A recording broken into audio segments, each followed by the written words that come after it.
എപ്പിസോഡിന്റെ തുടക്കത്തിൽ ഷിന്റെ അടുത്തേക്ക് പുതിയൊരു പ്രേതം എത്തുന്നുണ്ട്. ഷിന്നും അവനെ വെൽക്കം ചെയ്യുന്നുണ്ട്. ഷിന്നും അവനോട് അവൻ മരിച്ചതാണ്, പ്രേതമായിട്ടാണ് ഇവിടേക്ക് വന്നിരിക്കുന്നതെന്ന് പറയാനായിട്ട് ശ്രമിക്കുന്നുണ്ടെങ്കിലും ആ വന്നിരിക്കുന്ന ആളും പ്രേതമൊന്നും ഇല്ല എന്നാണ് പറയുന്നത്. ഞാൻ മരിച്ചിട്ടുമല്ല. അതിന് ഷിന്നും എല്ലാ പ്രേതവും ഇതൊക്കെ തന്നെയാണ് പറയുന്നത്. അങ്ങനെയാണെങ്കിൽ ഞാനൊരു പ്രേതമാണെന്ന് തെളിയിച്ച് കാണിക്കാനായി ഷിന്നിനോട് പറയുന്നുണ്ട്. ഷിന്നും നിങ്ങൾ ആരാണ്? അപ്പോഴാണ് പ്രേതവും തന്നെ പറ്റി ആലോചിക്കുന്നത്. താൻ ആരാണ് എന്നുള്ള സത്യം അവൻ അറിയില്ല. ചിലപ്പോ എനിക്ക് ഓർമ്മക്കുറവായിരിക്കാം. അങ്ങനെയാണെങ്കിൽ നിങ്ങൾ എന്തുകൊണ്ടാ നിലത്ത് നിൽക്കാത്തത്? അപ്പോഴാണ് ആ പ്രേതവും ആ കാര്യം ശ്രദ്ധിക്കുന്നത്. ഇവനിങ്ങനെ സംസാരിച്ചു കൊണ്ടിരിക്കുന്നത് കാണുമ്പോൾ ഫാദറും അവന്റെ അളിയനും വന്നിട്ട് പുതിയ പ്രേതം വന്നിട്ടുണ്ടോ എന്ന് ചോദിക്കുമ്പോ ഒരു 30 വയസ്സൊക്കെ തോന്നിക്കുന്ന ഒരാളാണ്. പക്ഷെ അയാള് മരിച്ചു എന്നുള്ള കാര്യം അക്സെപ്റ്റ് ചെയ്യുന്നില്ല. ഭയങ്കര ദേഷ്യത്തിലാണ്. അവന് തിയററ്റിക്കലി പറയുകയാണെങ്കിൽ പ്രേതമൊന്നും തന്നെ ഇവിടെ ഇല്ല. ഒരുപാട് സയന്റിസ്റ്റുകൾ പ്രേതം ഉണ്ടെന്ന് തെളിയിക്കാനായിട്ട് ശ്രമിച്ചുവെങ്കിലും ആർക്കും അതിനിതുവരെ കഴിഞ്ഞിട്ടില്ല. അതുകൊണ്ട് ഷിനു അതിശയിക്കുന്നുണ്ട്. വളരെ എഡ്യൂക്കേറ്റഡ് ആയിട്ടുള്ള ഒരു പ്രേതമാണ് നമുക്ക് കിട്ടിയിരിക്കുന്നത്. ഞാൻ നിങ്ങൾക്ക് തെളിയിച്ച് കാണിക്കാം എന്ന് പറഞ്ഞ് അവിടെ ഇരിക്കുന്ന പേനയും എടുക്കാനായിട്ട് ശ്രമിക്കുന്നുണ്ട്. പക്ഷെ അവൻ അതിന് കഴിയുന്നില്ല. ഇവൻ എന്താണ് ഇഷ്ടമുള്ള കാര്യമെന്ന് ഇവർക്കറിയില്ലല്ലോ. അങ്ങനെ ഇവരും ഫുഡ് എന്തെങ്കിലും ഉണ്ടാക്കിയാലോ അതല്ലെങ്കിൽ മ്യൂസിക് പ്ലേ ചെയ്താലോ എന്നൊക്കെ ഡിസ്കസ് ചെയ്യുന്ന സമയം പ്രേതവും ഷിന്നിന്റെ ദേഹത്തേക്ക് കയറിയിട്ടുണ്ടായിരുന്നു. അവൻ നല്ല ദേഷ്യത്തിലായിരുന്നല്ലോ. അവനും അവിടെ ഉണ്ടായിരുന്ന ഒരു ബോർഡിലും പ്രേതം ഉണ്ടാവണമെങ്കിൽ ഒരു എനർജി ഉണ്ടായിരിക്കണം, ഫിസിക്സിലെ ഏറ്റവും ബേസിക് ആയിട്ടുള്ള ഒരു ലോ ആണിത് എന്നൊക്കെ പറഞ്ഞ് എന്തൊക്കെയോ തിയറി പറഞ്ഞിട്ട് എന്തൊക്കെയോ ഇക്വേഷനും ബോർഡിൽ എഴുതിയിടുന്നുണ്ട്. ഇതൊക്കെ കണ്ട് മറ്റുള്ളവരും അതിശയിക്കുന്നുണ്ട്. ഫാദറും അവന്റെ ദേഹത്തേക്ക് വെള്ളം തളിക്കുമ്പോഴാണ് ഷിന്നിനും ബോധം വരുന്നത്. അപ്പോഴാണ് ആ ബോർഡിൽ എഴുതിയിട്ടിരിക്കുന്ന കാര്യം ഷിന്നും കാണുന്നത്. ആ സമയം അളിയനും ഒരു കാര്യം കണ്ടുപിടിച്ചിട്ടുണ്ടായിരുന്നു. ഒരു സയന്റിസ്റ്റും മരിച്ചിട്ടുണ്ടായിരുന്നു. അതിന്റെ ഡീറ്റെയിൽസും അവൻ കൊടുക്കുന്നുണ്ട്. അതേസമയം തന്നെ ഹാനിന്റെ അടുത്തേക്കും ഇതേ കേസ് വരുന്നുണ്ട്. ഇയാള് ജീനിയസ് ആയിട്ടുള്ള ഒരു സയന്റിസ്റ്റ് ആണ്. 7 വർഷങ്ങൾക്ക് മുന്നേ ഈ സയന്റിസ്റ്റിന്റെ സുപ്പീരിയർ ആയിട്ടുള്ള ആളും അയാളുടെ മകളെ ഇവന് പരിചയപ്പെടുത്തി കൊടുക്കുന്നു. ഇന്റർനെറ്റിൽ തിരയുന്നത് കൊണ്ട് തന്നെ ആ സയന്റിസ്റ്റിന്റെ പേരും ജനന തീയതിയും ഷിന്നിനും കിട്ടിയിട്ടുണ്ടായിരുന്നു. 1992 ജൂലൈ 10 ഇയാളും ജനിച്ചിട്ടുണ്ടായിരുന്നത്. ഇയാളുടെ പേര് ജോൺ സാൻഹോ. ഇത് പറയുന്ന സമയത്ത് പ്രേതത്തിനും അയാളുടെ ഓർമ്മകൾ കിട്ടുന്നുണ്ട്. അയാളുടെ കുട്ടിക്കാലവും സ്കൂളും പഠിച്ച കോളേജും ഭാര്യയും ഒക്കെ അയാൾക്കും ഓർമ്മ വരുന്നുണ്ട്. ആ സമയം അയാളും നിലത്തേക്ക് വന്ന് നിൽക്കുന്നുണ്ട്. താൻ മരിച്ചു എന്നുള്ള ഒരു സത്യം അയാൾക്ക് മനസ്സിലാക്കാനായിട്ട് ഒരുപാട് ബുദ്ധിമുട്ടുണ്ടായിരുന്നു. അയാളും കരയുന്നു. അച്ഛൻ മകളെ ഈ സയന്റിസ്റ്റിനെ പരിചയപ്പെടുത്തിയത് കൊണ്ട് തന്നെ അവരും ഒരുപാട് അടുത്തിട്ടുണ്ടായിരുന്നു. അവര് കല്യാണം കഴിച്ച് ഒരു മകനും ഉണ്ട്. നല്ലൊരു സന്തോഷമുള്ള ഫാമിലി ആയിട്ടാണ് അവരും കഴിഞ്ഞു പോകുന്നത്. ഒരു ദിവസം പിന്നിൽ നിന്നും സാൻഹോയ്ക്ക് ഒരു അടി കിട്ടിയിട്ടുണ്ടായിരുന്നു. അയാളും മരിക്കുന്നു. പോലീസും വീട്ടിൽ വന്ന് തെളിവെടുപ്പ് നടത്തുകയാണ്. അയാളുടെ ബോഡി കിട്ടിയിട്ടുണ്ടായിരുന്നില്ല. വീട്ടില് ബ്ലഡ് ചെയിൻസ് ഒക്കെ ഫോറൻസിക്കുകാരും കണ്ടെത്തുന്നുണ്ട്. അതുകൊണ്ട് തന്നെ നടന്നത് ഒരു കൊലപാതകമാണെന്ന് അവരും കണ്ടെത്തുന്നുണ്ട്. പക്ഷെ അയാളുടെ ബോഡി ഇവർക്കും കിട്ടിയിട്ടുണ്ടായിരുന്നില്ല. അയാളുടെ ഭാര്യയ്ക്കും മാനസികമായ കുറച്ച് പ്രശ്നങ്ങൾ ഉണ്ടായിരുന്നു. അതുകൊണ്ട് പോലീസുകാരും സംശയിക്കുന്നത് അവളെയാണ്. അയാൾ മരിക്കുന്നത് മുന്നേ ആയിട്ട് ഇവര് തമ്മിൽ ഒരു ചെറിയ വഴക്ക് നടന്നിട്ടുണ്ടെന്ന് ഇവർക്കും ഇൻഫർമേഷൻ കിട്ടിയിട്ടുണ്ടായിരുന്നു. പക്ഷെ ഇത് സാധാരണ ഭാര്യ ഭർത്താക്കന്മാർക്കിടയിലുള്ള വഴക്ക് മാത്രമായിരുന്നു എന്നാണ് ആ പെൺകുട്ടിയും പോലീസിനോട് പറഞ്ഞത്. അവളുടെ സൈക്കാട്രിസ്റ്റും അവൾക്കൊരു ചെറിയ രീതിയിൽ പോസ്റ്റ്മോർട്ടം ഡിപ്രഷൻ ഒക്കെ ഉണ്ടായിരുന്നു. അയാളുടെ ബോഡിയും കൊല ചെയ്യാൻ ഉപയോഗിച്ച ആയുധം മിസ്സിംഗ് ആണ്. അതുകൊണ്ട് സാൻഹോയെ ആരാണ് കൊലപ്പെടുത്തിയത്, ഇനി അഥവാ ഭാര്യയാണെന്നുണ്ടെങ്കിൽ അതിനുള്ള തെളിവും നമ്മുടെ കയ്യിലില്ല. ഇവരും അയാളുടെ ഭാര്യയെ കാണാനായിട്ട് തീരുമാനിക്കുന്നുണ്ട്. പക്ഷേ ഈ സിറ്റുവേഷനിൽ എനിക്ക് എന്താണ് പറയേണ്ടതെന്ന് അറിയില്ല. പക്ഷെ നിങ്ങൾക്ക് ഓർമ്മയുള്ള കാര്യങ്ങൾ എന്നോട് ഷെയർ ചെയ്യാമോ? ആരാണ് നിങ്ങളെ കൊലപ്പെടുത്തിയത്?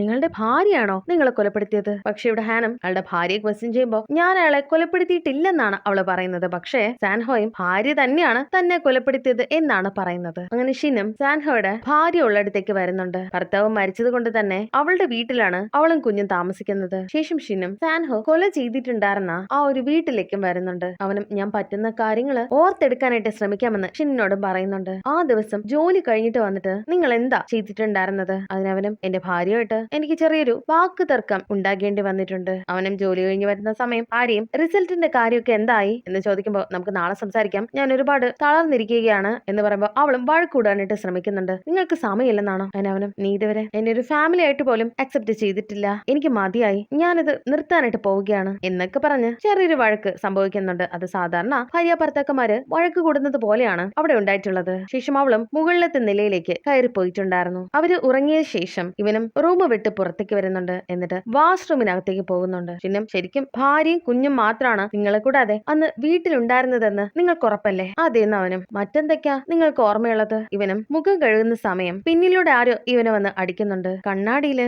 മങ്ങൽ ഉണ്ടായിരുന്നത് കൊണ്ട് തന്നെ എന്താണ് സംഭവിച്ചതെന്ന് എനിക്ക് കൃത്യമായിട്ട് ഓർമ്മയില്ല. ഇവിടെ ഹാൻഡ് സുപ്പീരിയറും ഷിന്നിനെ കുറിച്ച് അന്വേഷിക്കുന്നുണ്ട്. ഇവർ കിട്ടുന്ന എല്ലാ കേസുകളും കൈവിട്ട് പൊയ്ക്കൊണ്ടിരിക്കുകയാണല്ലോ. അങ്ങനെ അവനെ കുറിച്ചും ഇവർ അറിഞ്ഞിട്ടുണ്ടായിരുന്നു. ആ മരിച്ച വിക്ടിംസിന്റെ എല്ലാം വക്കീല് ഷിന്നായിരുന്നു. ഇവനും എന്തൊക്കെയോ പന്തികേട് തോന്നുന്നുണ്ട്.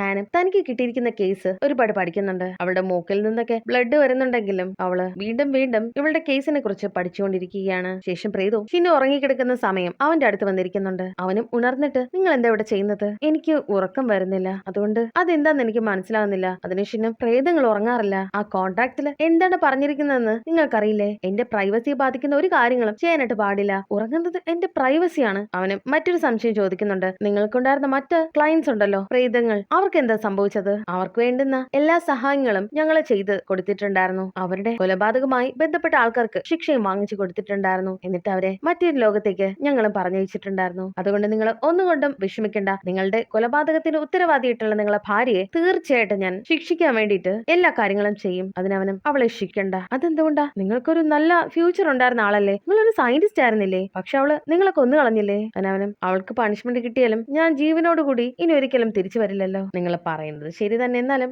അവൾ എന്നെ കല്യാണം കഴിച്ചത് നല്ലൊരു കുടുംബജീവിതം നയിക്കാൻ വേണ്ടിയിട്ടായിരുന്നു. പക്ഷെ എനിക്ക് അവളെ സന്തോഷമായിട്ട് വെക്കാനായിട്ട് സാധിച്ചില്ല. ഇവനും എപ്പോഴും പഠിച്ചുകൊണ്ടാണ് ഇരിക്കുന്നത്. റിസർച്ചും കാര്യങ്ങളൊക്കെ ആയിട്ടാണ് ഇവൻ ഒരുപാട് സമയം സ്പെൻഡ് ചെയ്യുന്നത്. അതുകൊണ്ട് തന്നെ അവളും വളരെ വിഷമത്തിലായിരുന്നു. കുഞ്ഞുണ്ടായതിനു ശേഷവും കുഞ്ഞിനെ ഒന്ന് എടുക്കാൻ പോലും ഇവൻ തയ്യാറായിട്ടുണ്ടായിരുന്നില്ല. എനിക്കൊരു പേടിയുണ്ടായിരുന്നു. കുട്ടികളെ എടുത്തു കഴിഞ്ഞാൽ അവരെ ഞാൻ തറയിലിടുവോ, അവരെ ഞാൻ വേദനിപ്പിക്കോ എന്നൊക്കെയുള്ള സംശയങ്ങളായിരുന്നു എനിക്ക്. അവനും അവളെ വിളിക്കുമ്പോ അവളാണ് ആ കുട്ടിയെ നോക്കുന്നത്. അവളും ഒരുപാട് സ്ട്രഗിൾ ചെയ്യുന്നുണ്ടായിരുന്നു. ഒറ്റയ്ക്കാണ് എല്ലാ കാര്യങ്ങളും ചെയ്തിട്ടുണ്ടായിരുന്നത്. ഞാൻ എന്റെ കാര്യങ്ങൾ മാത്രം നോക്കി എന്റെ എക്സ്പെരിമെന്റ്സും എന്റെ റിസർച്ചുമായിട്ട് പോവുകയായിരുന്നു. അവൾക്ക് തന്നെ എന്നെ കുറിച്ച് എന്തൊക്കെ തോന്നിയിട്ടുണ്ടാവാം. ഞാൻ അവളുടെ ജീവിതം നശിപ്പിച്ചു. അവൾ ശരിക്കും ഡിപ്രഷനിലായിരുന്നു. ആത്മഹത്യ ചെയ്യാൻ വരെ അവൾ ശ്രമിച്ചതാണ്. അവൾക്ക് പോസ്റ്റ്മോർട്ടം ഡിപ്രഷൻ ഉണ്ടായിരുന്നു. ഞാൻ തന്നെയാണ് അതിന് കാരണം. അവളെന്ന് ആത്മഹത്യ ചെയ്തിട്ട് മരിച്ചിരുന്നെങ്കിൽ ഞാൻ തന്നെ ആയിരിക്കുമായിരുന്നു കൊലയാളി. അതുകൊണ്ട് എന്നെ എന്തെങ്കിലും അവൾ ചെയ്തിട്ടുണ്ടെങ്കിൽ അവളെ ഒരിക്കലും ബ്ലെയിം ചെയ്യാനായിട്ട് എനിക്ക് സാധിക്കില്ല. അവളെ ഒരിക്കലും ശിക്ഷിക്കരുത്. എന്റെ കുഞ്ഞ് അവള് ജയിലിൽ പോയി കഴിഞ്ഞാൽ അവൻ ആരും ഉണ്ടാവില്ല. പാരന്റ്സ് ഇല്ലാതെ ജീവിക്കുന്നതിന്റെ ബുദ്ധിമുട്ട് എനിക്ക് നന്നായിട്ട് അറിയാം. അവനൊരിക്കലും അങ്ങനെ സംഭവിക്കാനായിട്ട് പാടില്ല. അവളൊരു പാവമാണ്. ഇപ്പൊ ഞാനും ഇല്ല. അവള് എങ്ങനെയാണ് ജീവിച്ചത് അങ്ങനെ ജീവിക്കട്ടെ. എന്റെ മകൻ നന്നായിട്ട് വളരണം. ഇതാണ് എന്റെ ആഗ്രഹം. നിങ്ങളെ പോലുള്ള അച്ഛന്മാരും ഉണ്ടല്ലേ, ചിലർക്ക് അവരുടെ ഫാമിലിയോ കുട്ടികളെ കുറിച്ചോ യാതൊരു പ്രശ്നം ഉണ്ടാവില്ല. ഞാൻ എന്റെ അച്ഛനെ കുറിച്ചാണ് പറയുന്നത്. അദ്ദേഹത്തിന്റെ ജീവിതം നന്നായിട്ട് തന്നെ ജീവിച്ചു. എന്നിട്ട് പോയപ്പോ അതിന്റെ ഭാരം ചുമക്കേണ്ടി വന്നത് ഞാനാണ്. അദ്ദേഹത്തെ വെച്ച് നോക്കുകയാണെങ്കിൽ നിങ്ങൾ നല്ലൊരു അച്ഛനാണ്. നാളെയാണ് നിങ്ങൾക്കുള്ള ട്രയൽ. എന്താണെന്ന് നമുക്ക് കണ്ടറിയാം. ആ സമയം രാവിലെ ആയിട്ടുണ്ടായിരുന്നു. ഷിന്നിനാണെങ്കിൽ ഉറങ്ങാനും സാധിച്ചില്ല. പ്രീതും അവനോട് ക്ഷമ ചോദിക്കുന്നുണ്ട്. ഇവിടെ ഹാനും ട്രയലിനൊക്കെ പോകാനായിട്ട് റെഡി ആവുന്നുണ്ട്. ഷിന്നും കോടതിയിലേക്ക് എത്തുന്നുണ്ട്. അവളും ശരിക്കും ഉറങ്ങിയിട്ടുണ്ടായിരുന്നില്ല. അവളുടെ തലമുടിയിൽ എന്തോ ഇരിക്കുന്നത് കണ്ട് ഷിന്നും അത് പിടിച്ച് വലിക്കുന്നുണ്ട്. അവളെ തിരക്കിനിടയിൽ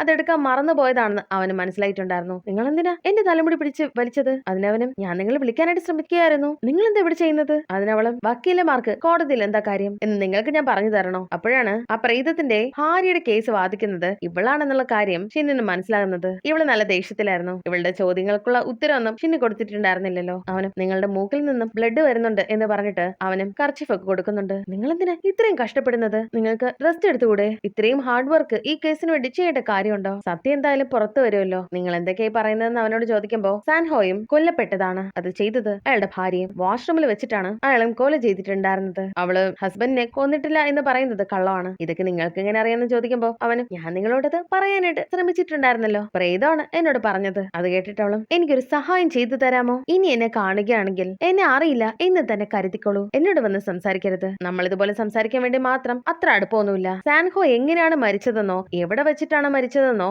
ആർക്കും അറിയില്ല എന്ന് പറഞ്ഞ് അവളും പോകുന്നുണ്ട്. ഷിനും ട്രയൽ കേൾക്കാൻ വേണ്ടിയിട്ട് അവിടേക്ക് പോകുന്നുണ്ട്. അവളിനി അവനോട് ഇനി തമ്മിൽ കാണുമ്പോ മിണ്ടണ്ട എന്ന് പറഞ്ഞിട്ടുണ്ടായിരുന്നു. അതിനവന് വല്ലാതെ വിഷമം ഉണ്ടായിട്ടുണ്ട്. കേസിന്റെ ഡീറ്റെയിൽസും അവിടെ പറയുന്നുണ്ട്. സാൻഹോയെ കൊലപ്പെടുത്തിയത് അയാളുടെ ഭാര്യയാണ് എന്നുള്ള കാര്യം തെളിയിക്കാനായിട്ട് പ്രോസിക്യൂഷന് കഴിഞ്ഞിട്ടില്ല. ഒരു തെളിവുകളും അതുമായിട്ട് ബന്ധപ്പെട്ട് കിട്ടിയിട്ടില്ല. അതിന് പ്രോസിക്യൂട്ടർ എഴുന്നേറ്റ് ഇവര് തന്നെയാണ് ഭർത്താവിനെ കൊലപ്പെടുത്തിയത് എന്നുള്ള കാര്യം തെളിയിക്കാനുള്ള ഒരു തെളിവ് ഞങ്ങൾക്ക് ലഭിച്ചിട്ടുണ്ട്. അത് വാഷ്റൂമിൽ യൂസ് ചെയ്യുന്ന ഒരു കർട്ടൺ ആണ്. ഹാനും അത് കണ്ടിട്ട് അതിശയിക്കുന്നുണ്ട്. പിന്നെ ഞാൻ അപ്പോഴേ പറഞ്ഞതാണ് വാഷ്റൂമിൽ വെച്ചിട്ടാണ് അവൻ കൊല ചെയ്യപ്പെട്ടിട്ടുള്ളതെന്ന്. അതിൽ നിന്നും ബ്ലഡിന്റെ സാന്നിധ്യം കിട്ടിയിട്ടുണ്ടായിരുന്നു. ആ ഒരു കൊലപാതകം നടന്നത് ബാത്റൂമിൽ വെച്ചിട്ടാണ്. എന്നിട്ട് അവിടെ നിന്ന് ലിവിംഗ് റൂമിലേക്ക് അത് മാറ്റിയതാണ്. എന്നിട്ടത് കാർപ്പറ്റില് പൊതിഞ്ഞാണ് കൊണ്ടുപോയിരിക്കുന്നത്. കൃത്യമായി പറഞ്ഞ ബാത്റൂമിൽ വെച്ചിട്ടാണ് മർഡർ നടന്നിരിക്കുന്നത്. ഇത് കേൾക്കുമ്പോ ഹാനും ഷിന്നിനെ ഒന്ന് നോക്കുന്നുണ്ട്. ഇതൊക്കെ കേൾക്കുമ്പോ ഭാര്യയും അയാൾ ശരിക്കും മരിച്ചോ എന്ന് ചിന്തിക്കുന്നുണ്ട്. കാരണം അയാളുടെ ബോഡി ഇതുവരെ കിട്ടിയിട്ടുണ്ടായിരുന്നില്ല. മറ്റൊന്ന് അവിടെ ചുവരിലുണ്ടായിരുന്ന ബ്ലഡ് പാറ്റേണിന്റെ അനാലിസിസ് ആണ്. കാണുമ്പോൾ ചെറിയ രക്തത്തുള്ളികളായിട്ടാണ് തെറിച്ചിരിക്കുന്നത്. തലയിലോ മറ്റോ ശക്തമായി അടിക്കുമ്പോഴാണ് ഇങ്ങനൊരു പാറ്റേൺ ഉണ്ടാകുന്നത്. അതുകൊണ്ട് തന്നെ അയാളുടെ ഭാര്യയ്ക്ക് സ്വന്തമായി അയാളെ കൊല ചെയ്യാനായിട്ട് കഴിയില്ല. മറ്റാരുടെയോ സഹായം അവർക്കുണ്ടായിരുന്നിരിക്കണം. രക്തത്തുള്ളികൾ വീണിരിക്കുന്നത് 170 സെന്റിമീറ്ററിൽ നിന്നും താഴേക്കാണ്. അതുകൊണ്ട് തന്നെ കൊലപാതകിക്ക് ഏകദേശം 180 മുതൽ 185 55 സെന്റിമീറ്റർ ഉയരം ഉണ്ടായിരിക്കും. അതുകൊണ്ട് തന്നെ ഈ ഒരു ഡിഫൻഡന്റിന് തീർച്ചയായിട്ടും ഒരു കൂട്ടാളിയും കൂടി ഉണ്ടായിരിക്കുന്നതാണ്. ഇതൊക്കെ കേൾക്കുമ്പോൾ അവളൊന്ന് ഷോക്കാകുന്നുണ്ട്. എന്നിട്ട് അവൾ എഴുന്നേറ്റ്, ഞാൻ തന്നെയാണ് എന്റെ ഭർത്താവിനെ കൊലപ്പെടുത്തിയിട്ടുണ്ടായിരുന്നത്. ഞാൻ കള്ളം പറഞ്ഞതാണ്. ഞാൻ ഒറ്റയ്ക്കാണ് അദ്ദേഹത്തെ കൊലപ്പെടുത്തിയത്. ഇത് കേൾക്കുമ്പോൾ എല്ലാവരും അവളെ ശപിക്കുന്നുണ്ട്. ഷിന്നനും ഒന്നും മനസ്സിലാകുന്നില്ല. ഹാനും അവളെ വഴക്ക് പറയുന്നുണ്ട്. നിങ്ങൾ എന്തിനാ അതൊക്കെ ചെയ്തത്? അവളും, ഞാൻ തന്നെയാണ് എന്റെ ഭർത്താവിനെ കൊലപ്പെടുത്തിയത്. അതിന് ഹാനും, നിങ്ങൾ നിങ്ങളുടെ കൂട്ടാളിയെ സംരക്ഷിക്കാൻ വേണ്ടിയിട്ടാണോ ഇതൊക്കെ ചെയ്യുന്നത്? നിങ്ങളുടെ കുഞ്ഞിനെ കുറിച്ച് ഒന്ന് ആലോചിച്ചൂടെ? നിങ്ങളൊരു അമ്മയാണ്. മകനെ കുറിച്ച് ഓർത്തിട്ട് എന്നോട് പറയാ, നിങ്ങളല്ല നിങ്ങളുടെ ഭർത്താവിനെ കൊലപ്പെടുത്തിയത് എന്നുള്ള കാര്യം നമുക്ക് തെളിയിക്കണം. ആരാണ് അന്ന് നിങ്ങളുടെ കൂടെ അവിടെ ഉണ്ടായിരുന്നത്? പക്ഷെ അവളത് പറയില്ല. ഹാനും എന്തൊക്കെയോ സംശയങ്ങൾ തോന്നുന്നുണ്ട്. അതേ സമയം തന്നെ കഴിഞ്ഞ എപ്പിസോഡില് ആ ഒരു ഐഡൽ ആയിട്ടുള്ള ലോവാനെ കൊലപ്പെടുത്തിയ ആ ഒരു പെൺകുട്ടി എമ്മയെ കാണാൻ വേണ്ടിയിട്ട് ഹാനിന്റെ സുപ്പീരിയറും എത്തിയിട്ടുണ്ടായിരുന്നു. എനിക്ക് നിങ്ങളോട് ചില ചോദ്യങ്ങൾ ചോദിക്കാനുണ്ട്. നിങ്ങൾ അറസ്റ്റ് ചെയ്ത സമയം ഒരാള് നിങ്ങളോട് വന്ന് സംസാരിച്ചിട്ടുണ്ടായിരുന്നല്ലോ. അയാളെ കുറിച്ച് എനിക്ക് കുറച്ച് ഡീറ്റെയിൽസ് വേണം. അന്ന് എന്താണ് സംഭവിച്ചത്?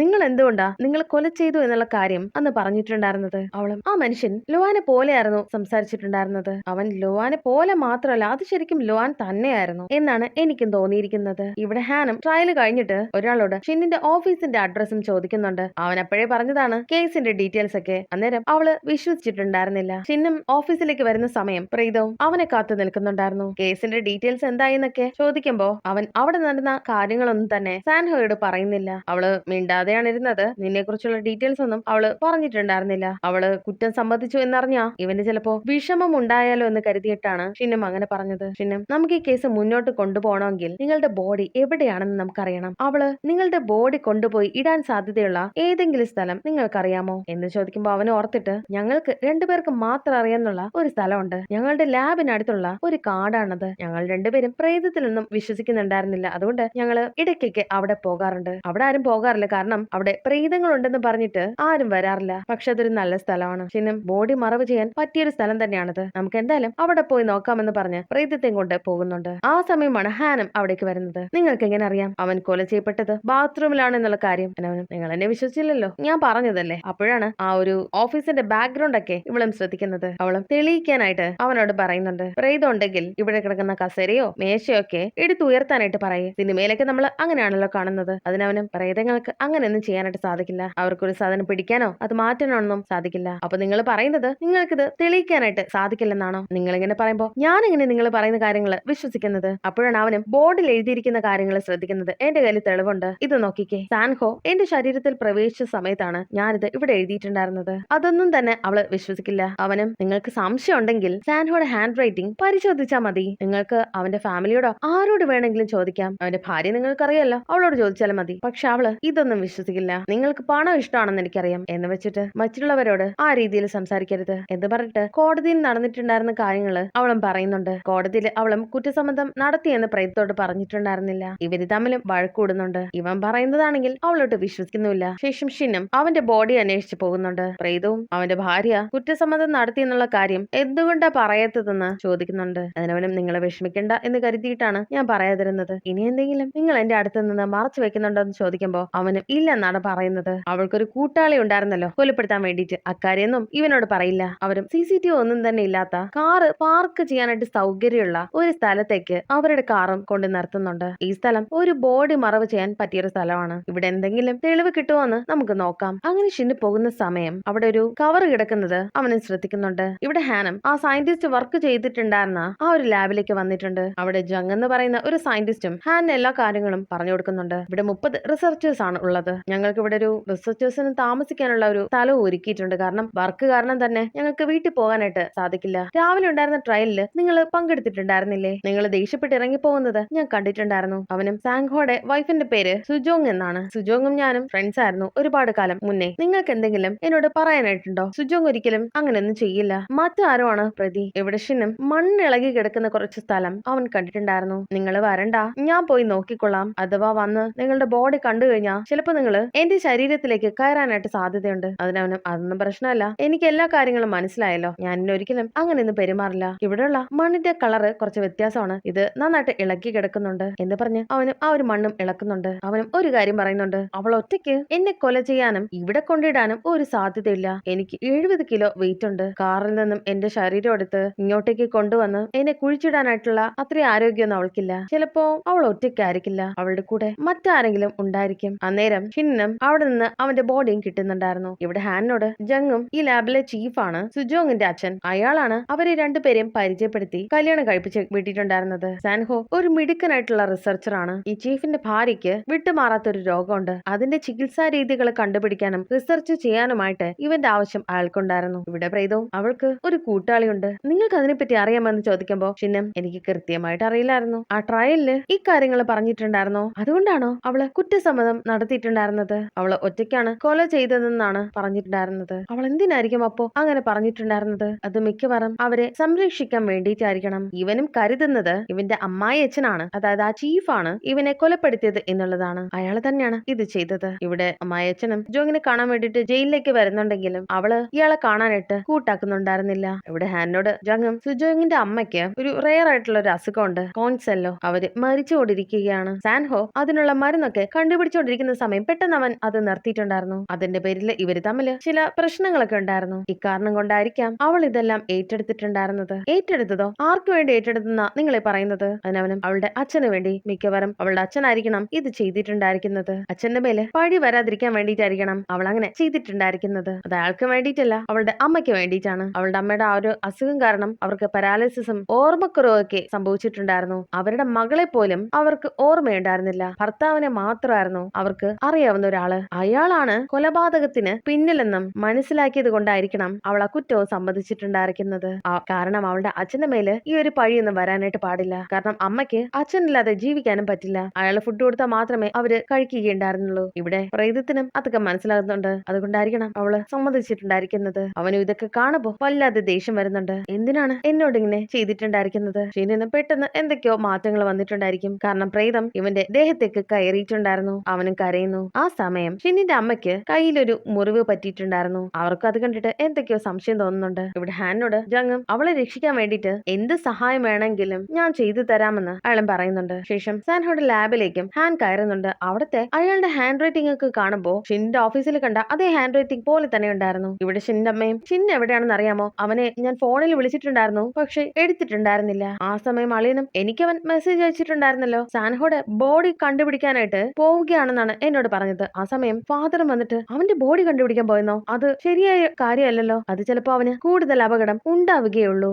ഈ സമയം ഷിന്നിനെ പിന്തുടർന്ന് വന്ന ഹാൻഡ് സുപ്പീരിയർ ഈ ഒരു കാട്ടിലേക്കും വന്നിട്ടുണ്ടായിരുന്നു. അവൻ വരുമ്പോ അവിടെ ഒരു ബോർഡ് കിടക്കുന്നത് അയാളും കാണുന്നുണ്ട്. ഇവിടെ ഹാനും ഷിന്നിന്റെ ഓഫീസിലേക്ക് വന്നിട്ടുണ്ടായിരുന്നു. എന്നിട്ട് ആ ബോർഡിൽ എഴുതിയിരിക്കുന്ന ലെറ്റേഴ്സും അവൾ നോക്കുന്നുണ്ട്. അത് എഴുതിയിരിക്കുന്നത് കാണുമ്പോൾ അവൾക്കും സാൻഹോയുടെ ഹാൻഡ് റൈറ്റിംഗ് തന്നെയാണ് അവിടെ ഉണ്ടായിരിക്കുന്നതെന്ന് മനസ്സിലാകുന്നുണ്ട്. അവന്റെ അമ്മയും ഫാദറും എല്ലാം ഇവിടേക്ക് വരുമ്പോൾ ഹാൻ ഇവിടെ നിൽക്കുന്നതാണ് അവരും കാണുന്നത്. ഷിൻ എവിടെയാണെന്ന് ചോദിക്കുമ്പോൾ ഹാനും യാതൊരു ഐഡിയ ഉണ്ടായിരുന്നില്ല. അളിയനും ഇവള് ആ പ്രേതത്തിന്റെ ഭാര്യയുടെ വക്കീലാണ്. ഷിന്റെ അമ്മയും ഒരു കാര്യം ചോദിക്കുന്നുണ്ട്. സാൻഹോ ആള് മരണത്തിൽ നിന്നും തിരിച്ചു വന്നു എന്ന് വിചാരിക്കുക, അയാൾ എവിടേക്കായിരിക്കും ആദ്യം പോകുന്നത്? അതിനവളും അയാളെ കൊന്ന ആളുടെ അടുത്തേക്കായിരിക്കും റിവെഞ്ചിന് വേണ്ടി പോയിട്ടുണ്ടായിരിക്കുക എന്ന് പറയുമ്പോ അളിയനും അത് അവന്റെ ഭാര്യയല്ലേ എന്ന് പറയുമ്പോ ഹാനും ഭാര്യയല്ല, അവന്റെ അമ്മായിയച്ഛനാണ് അവനെ കൊന്നത്. നിങ്ങൾ എനിക്കൊരു സഹായം ചെയ്തു തരണം. ആ അമ്മായിയച്ഛന്റെ വീട് എവിടെയാണെന്ന് ഞങ്ങളോടൊന്ന് പറയണം. ഹാനും അവരെയും കൊണ്ട് അവിടേക്ക് പോകുന്നുണ്ട്. പ്രേതം ബാധിച്ച ഷിന്നും അമ്മായിയച്ഛന്റെ അടുത്ത് വന്നിട്ടുണ്ടായിരുന്നു. നീ ആരാണെന്ന് ആളും ചോദിക്കുന്നുണ്ട്. നിങ്ങൾ എന്തിനാ അങ്ങനെ ചെയ്തത്? എന്തിനാ എന്നെ കൊന്നത്? ഞാൻ റിസർച്ച് നിർത്തി വെച്ചത് കൊണ്ടാണോ നിങ്ങൾ എന്നെ കൊലപ്പെടുത്തിയത്? സുജോങ്ങിനോടും അവളുടെ മകനോടും എന്തിനെങ്ങനെയൊക്കെ ചെയ്തത്?